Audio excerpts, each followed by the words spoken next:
আমাদের স্যালারি বন্ধ আছে। আমরা কোনো রকমের ধার দেনা করে ঘটি বাটি বিক্রি করে আমরা আজ এইভাবে চালাচ্ছি, সংসার চালাচ্ছি। আমাদের যে ভাতার নামে যে প্রহসন দেওয়া হয়েছিল সেই প্রহসন একদম ভাওতা নামে প্রকাশিত হয়েছে, কোন ভাতাটা ভাওতায় পরিণত হয়েছে। আমরা চাইছি আমাদের কোনো রকম পরীক্ষা না দিয়ে আমাদেরকে পুনরায় আমাদের স্কুলে ফিরে দেওয়ার পারমিশন দেওয়া হোক। এসএসসি 2016 প্যানেলের নোট টেন্টেড বহু চাকরি প্রার্থী আজও বেকার। অভিযোগ, কোনো দুর্নীতির প্রমাণ ছাড়াই তাদের চাকরি বাতিল হয়েছে বা ভেরিফিকেশন ডাকা হয়নি। বৃহস্পতিবার পুরুলিয়ায় জেলা শাসকের কাছে স্মারকলিপি দিয়ে নিজেদের দাবি দাওয়া তুলে ধরেন একাংশ প্রার্থী।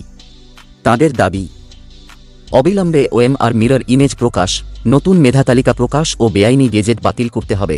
চাকরিতে পুনর্বহাল সহ স্থায়ী সমাধানে বিধানসভা অধিবেশনের দাবিও জানান তারা।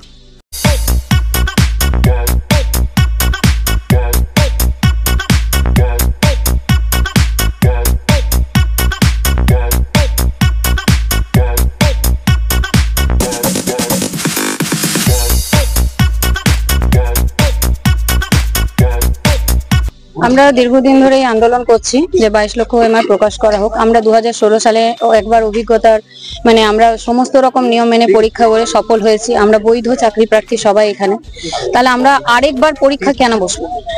এবং ওএমআর শিটে মিরর ইমেজ আছে, সেই মিরর ইমেজ দিয়ে আমাদের মেরিট লিস্ট তৈরি করা হয়েছিল সেভাবে আরেকবার মেরিট লিস্ট তৈরি করুক। আমরা আর নতুন কোনো পরীক্ষায় বসতে রাজি নই। বারবার আমরা এইভাবে 2 বছর 4 বছর করে একবার করে পরীক্ষা দিতে থাকবো নাকি? কে টেন্টেড ঢুকে থাকবে, কি আনটেন্টেড ঢুকে থাকবে, তার দায়িত্ব আমাদের নয়। এটা অপদার্থ রাজ্য সরকার। এই রাজ্য সরকারের উচিত এইগুলো আমাদের মেরিট লিস্ট ঠিক করে আমাদের নতুন ভাবে মেরিট লিস্ট তৈরি করে আমাদের পুনরায় 60 বছর আমাদের নিজেদের স্কুলে আমাদেরকে ফেরত দেওয়া হোক। আমাদের এই মুহূর্তে বিভিন্ন রকম কর্মসূচির মধ্যে একটা হচ্ছে জেলায় জেলায় মিছিল। সেই মিছিলের মাধ্যমে আমরা সমাজের সর্বস্তরের মানুষের কাছে বার্তা দিতে চাই যে আপনারা আমাদের পাশে আসুন, পাশে দাঁড়ান। এবং আমরা বিভিন্ন স্কুলেও ভিজিট করেছি। স্কুলে যে সমস্ত শিক্ষক শিক্ষিকা মহাশয়রা আছেন ওনারা আমাদের প্রতি সহমর্মী। ওনারাও বলছেন যে আমরা সব বুঝতে পারছি, আমরা তোমাদের পাশে আসছি, তোমরা আন্দোলন করো, আইনি লড়াই যেমন চলছে চলুক, তার সাথে যেন এই রাস্তা লড়াইও যেন চলতে থাকে। আমাদের নির্দিষ্ট দাবি আছে 22 লক্ষ ওএমআর প্রকাশ। ওএমআর এর ভিত্তিতে যোগ্য অযোগ্যের তালিকা প্রকাশ করতে হবে, বেআইনি নোটিশ বাতিল করতে হবে। যোগ্য শিক্ষাকর্মীদের মুখে ভাত নেই, সন্তানদের মুখে কি দেবে জানা নেই।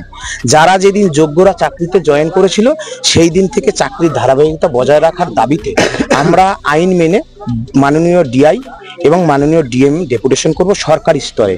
এবং আপামর পুরুলিয়ার লাল মাটির মানুষ, এই লাল ভূমির যে মানুষ, আপামর জনগণ, তাদের কাছে আমাদের জীবনের দুঃখ দুর্দশার কথা জানাবো।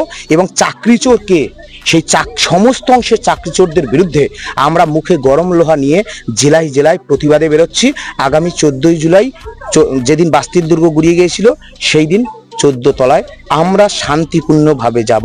পুলিশ বাধা দিলে প্রতিরোধ হবে। প্রকাশ করতে হবে সেই দাবিতে ভিড় বাড়ান, ভিড় বাড়ান, ভিড় বাড়ান।